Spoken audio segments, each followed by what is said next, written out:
চাদর পাঠায়, গত প্রাইম মিনিস্টাররাও পাঠিয়েছে, তার দরবারের বিভিন্ন নেতা মন্ত্রী সবাই হাজিরি দেয়। কেন?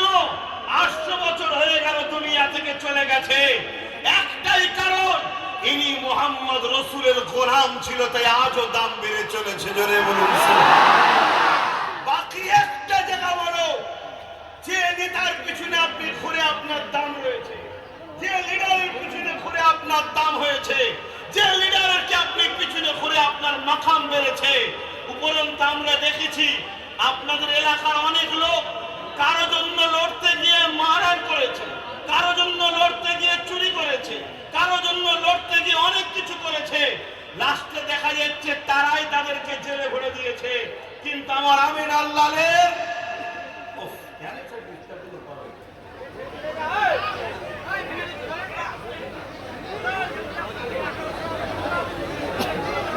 না, এইসব কি এত এ ভালো নয়। তোমরা যে ধ্বংস হচ্ছ তোমাদের কারণে।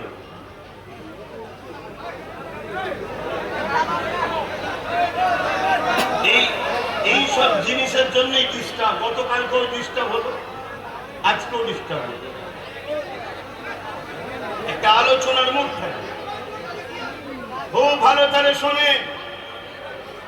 হে আমার ভাইয়েরা, যুবকেরা, নিজেকে যদি দামি বানাতে চাও, পৃথিবীর একটাই জায়গা আছে, মদিনাওয়ালা কামলিওয়ালার গোলামের পরিচয় দাও যে আমি তার গোলাম।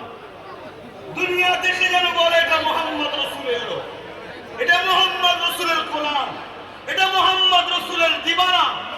দুনিয়া যেন দেখে তোমায় যেদিন বলবে, জানবে সেদিন তুমি সাকসেসফুল হয়েছো। আমি একজন ছোটখাটো গোলাম হিসেবে বলছি। একটা বার আপনার আমার নিজেই হয়তো জানেন, কলিকাতায় একটা প্রোগ্রামে কোন এক স্টেজে আমি উঠেছিলাম, দেখেছিলেন? বলুন, ভারতবর্ষের বাংলার ইতিহাসে ওই সম্মানটা কি কেউ পেয়েছিল? কেন? আমার মধ্যে কি আছে? আমি তো কোনো পিএম নই, কোনো সিএম নই, আমি তো লাখো লোকের চাকরি দিয়ে রাখিনি। তাদের হাতের কাঠ পুতুল বানাতে চাইছে, তাদের ঘর, তাদের বাড়ি, তাদের আরাম আয়েশের জন্য তোমাদেরকে লাঠিয়াল বানাচ্ছে, তোমাদেরকে খুনি বানাচ্ছে, তোমাদেরকে জালিম বানাচ্ছে।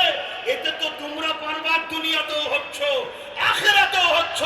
আর মোহাম্মদ রসুলের গোলাম হও, দুনিয়াতেও তুমি সালাউদ্দিন আইবির মতো ইজ্জত পাবে, আর পরকালে সিদ্দিক আকবরের সঙ্গে জান্নাত যাবে। জোরে বলুন সুবহানাল্লাহ, জোরে বলুন সুবহানাল্লাহ। এই মাসে আমার রসুল এসেছে, হায় হায় হায়, নবী এসেছে এই মাসে। নবী আসার